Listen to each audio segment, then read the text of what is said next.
Good morning, everybody. Thank you for attending this press conference. I'm State Representative Renitta Shannon. I represent House District 84, and I'm here today with activists, community activists, as well as other elected officials to express support for the full accountability in the sentencing of Officer Robert Olsen for the death of veteran Anthony Hill. Anthony Hill should be alive today, and he would be if it had not been for the actions of Officer Robert Olsen. Officer Olsen was a police officer in Dekalb County who shot and killed naked, suffering from PTSD veteran Anthony Hill. A life has been stolen from the Hill family, and that's why it's so important to speak out about these issues. You know that I've talked a lot about police accountability and the need for changes in law to better create a balance between protecting the community as well as ensuring the safety of officers. In this situation, we see that Officer Olsen clearly saw Anthony Hill as more of a threat than he actually was. A life has been stolen here. Anthony Hill was a veteran who served this country, who was suffering from PTSD and was walking around naked in an apartment complex when Officer Olsen decided to use lethal force and in order to stop him from doing that. And so we understand that Officer Olsen has been acquitted of murder, but he was found guilty of aggravated assault. And we understand that juries across the country are not acquitting officers because they haven't done anything wrong. They're acquitting them because the laws basically state that officers can use any level of force that they choose as long as they feel like their life is in danger. And that is wrong. And so again, we are here to express full support for the full accountability through sentencing of Officer Robert Olsen in the shooting of veteran Anthony Hill. And next we'll have community activist Gerald Griggs. Thank you, Representative Shannon, and all of the elected individuals who are here who thought it not robbery to stand with the family of Anthony Hill. We witnessed the trial for 6 days and 6 days of deliberation, and ultimately the jury returned a verdict of guilty on aggravated assault, guilty on violation of oath of office, and guilty of false statements. And it's time as a community to send a swift and strong message to all law enforcement through this case. Officer Olsen has to be held accountable for killing an unarmed individual that was in mental health crisis. We understand that the jury acquitted him of the felony murder counts, but they convicted him of the aggravated assault. So we are calling on behalf of him, his family, and the entire community for a maximum sentence in this case. We want 35 years to send a swift and powerful message of police accountability throughout the state and across the nation. We hope that individuals will see that it's time to heal the divide with the community and law enforcement by providing accountability in cases like this. And so that's why we at the NAACP and other civil rights organizations, other social justice organizations have been on the forefront of this movement. Activists stayed up all night 4 years ago for an indictment. They stayed at the trial all 6 days and then 6 days after that to make sure there's accountability, and they will be there for the sentencing. So we're calling on the judge to render a sentence that speaks for the community. This is the only way to bring the community back together is for accountability in this case. And so I'm honored to be standing shoulder to shoulder with these elected officials who are standing with Anthony's family. I'd also like to bring up an activist who has been on the front lines of this for a long time, who is representing the Alliance for Black Lives. I'd like to bring Keisha Braswell to have a few words.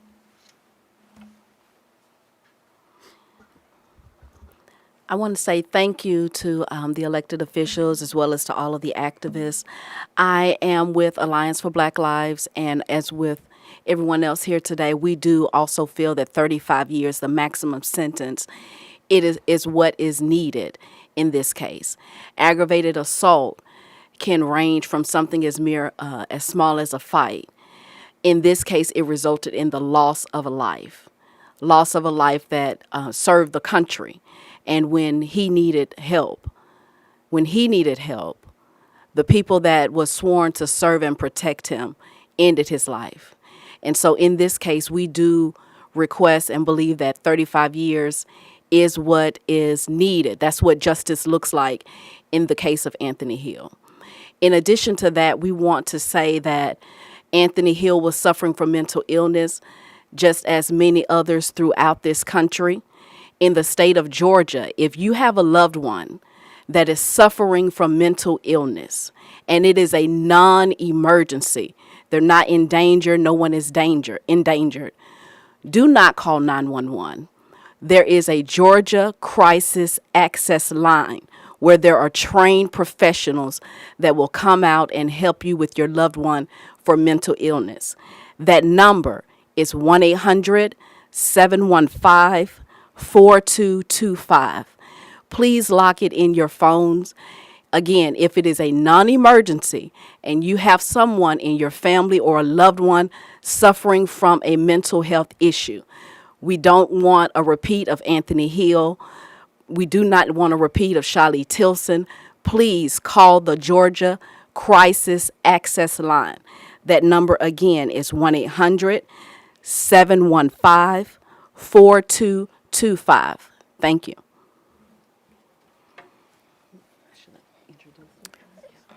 Good morning. I'm State Representative Sandra G. Scott, District 76, and I am a veteran. What I'm asking is that the police officer and all police officers to have training on how to handle people with mental health issues. They need training. PTSD is something that the police officers should be aware of. Anthony Hill was not an isolated incident. We have had soldiers as well as people with mental health issues being killed for no other reason than just mental illness cases. And we need for police officers to be trained properly on dealing with people that have mental health issues. And Anthony Hill, he did not have a weapon. He did not have anything. He was just naked running around an apartment complex. It should have never happened. And the police officer need to be held accountable.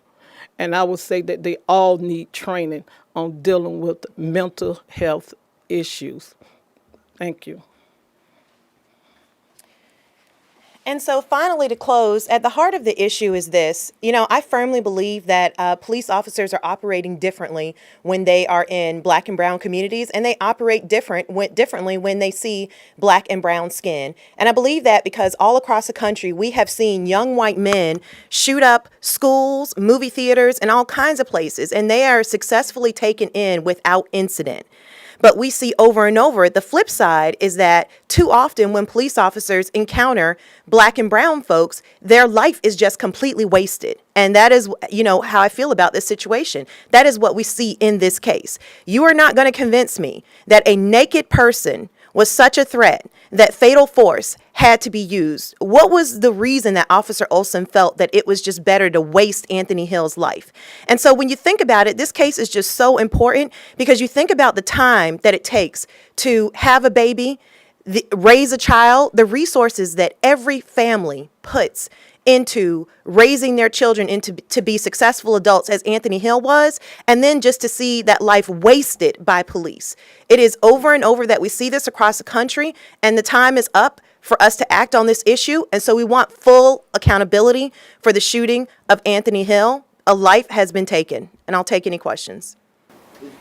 Does this case really illustrate how difficult it is to get a conviction of a police officer in Georgia? You had a very sympathetic witness. You had a police officer testify against the officer in this case. A lot of elements that would, and you were in Dekalb County, which you had, racial makeup and all that was favorable. Yet there was no conviction. Is that just sort of a troubling sort of indication of how difficult it will be to ever get? Absolutely. Well, I think absolutely, because number one, I think people fail to realize how far away from justice we are. As I mentioned before, the laws and the Supreme Court, so the laws are bad on this issue, as well as the Supreme Court has codified at least twice in the last 20 years that police officers can use any amount of force that they deem necessary as long as they feel like their life is in danger. So that right there creates a situation where it's really tough to get justice. The second thing is that I say that we are so far away from justice because, as you mentioned, Anthony Hill is a veteran, which brings additional sympathy for his case. But what about what about black and brown folks who have been shot and killed who are not veterans? In addition, a lot of times in these cases, we see that people are unarmed. A lot of these states, people have the right to carry guns. So just imagine if Anthony Hill had not been a veteran, and imagine if he had been legally armed. This case probably would not even make the news. And so, absolutely, I think that this case, to me, best illustrates what I have said and what activists have said for so long, which is that when police officers see black and brown bodies, they make different choices. They make different choices in our community, and they make different choices in these situations. And it's really evident, as I mentioned before, when you see them take in young white men who have killed lots of people. When police show up to the scene, these folks are taken in without incident, and sometimes they're given a meal on the way to jail. Can I answer that question? Sure. Well, and so I think that this case further illustrates how activism has engaged this situation. They had to stay up all night to get an indictment. They had to stay there every single day for 12 days to make sure there was a conviction. And I think the conviction on the aggravated assault speaks volumes.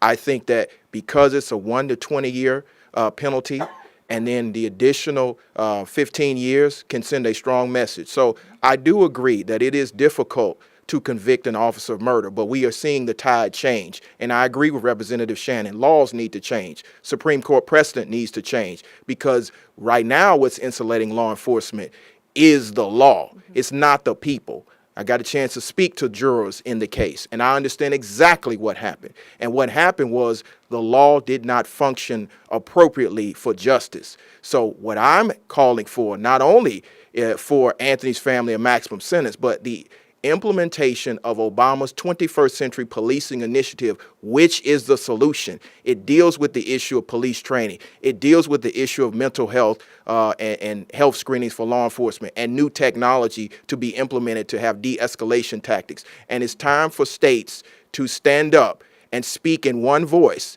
that every single member of our community are important. Anthony Hill's life was important. And so for numerous members of the jury, they said that the law was inadequate. So we need to change the law. It's not the people that are preventing the convictions, it's the law. And so we need to change the law, and I think that's what we're going to see because of this case and many other cases. Gerald, I have a question for you. When it comes to sentencing, the judge is going to look at sentencing guidelines, right? Somewhat.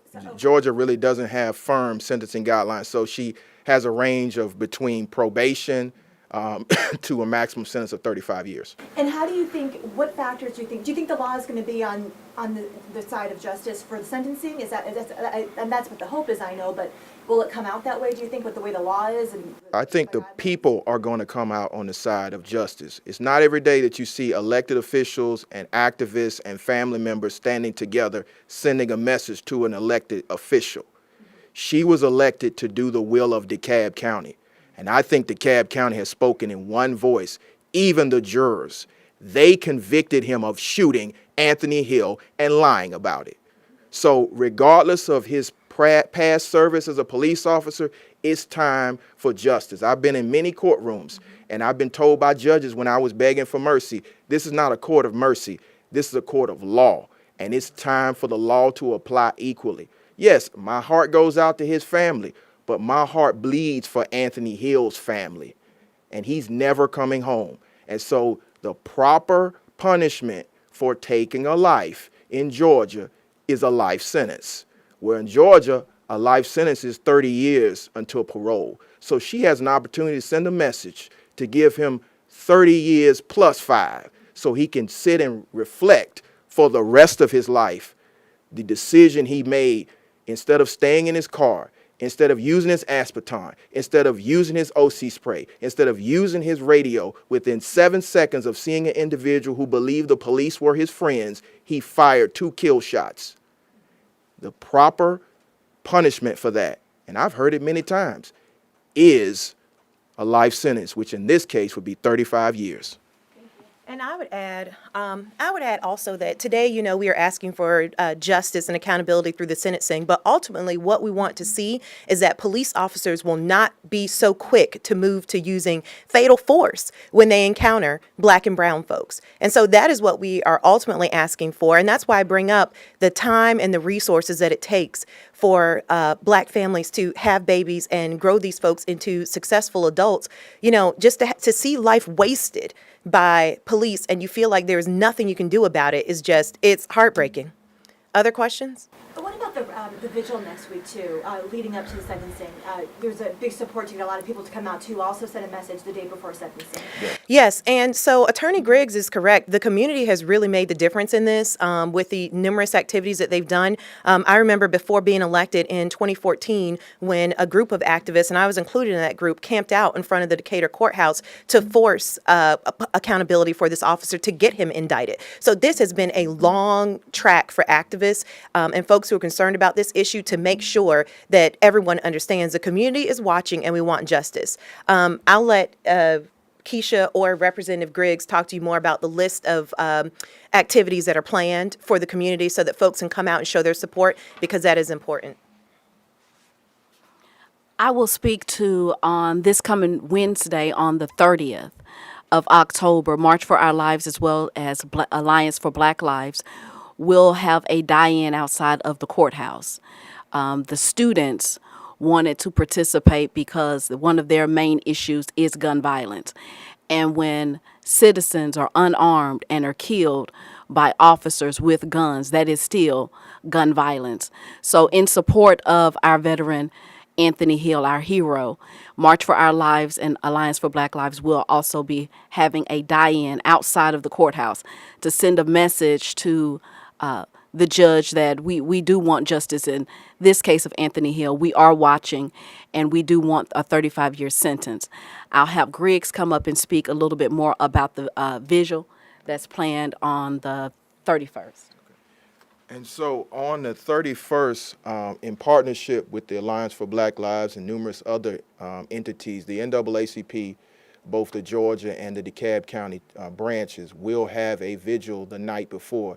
It will start at 5:30 right outside the courthouse. We're calling on ministers, we're calling on community members, we're calling on churches, we're calling on everybody that's concerned with the issue of mental health and police accountability to come out. We're specifically asking for the mega churches in DeKalb to step up.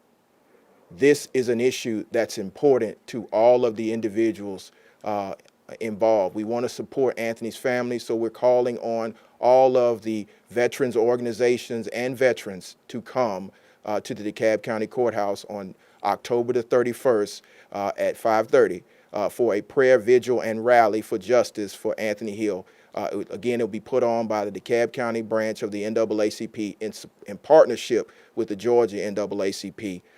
So that will be one action. We will support the March for Our Lives die-in. And then November the 1st, we are asking for all people concerned to come down for the sentencing of Anthony Hill at 9 o'clock in Judge Deere's courtroom. We're asking for a peaceful, nonviolent, but focused arrival of the community. We know the courtroom is small, so we want to set aside a partition for the family, but we want all of the community to have their eyes on this case to make sure that there's justice for Anthony Hill. So those are the activities that we have planned. Any other questions? Well, thank you so much for coming out today. Before we leave, I want to recognize the other elected officials that are standing here with us today. We have Representative B. Wynn, who's also out of DeKalb County, and Representative El Mahadi, who is in the Stockbridge area. So thank you so much. Thank you again.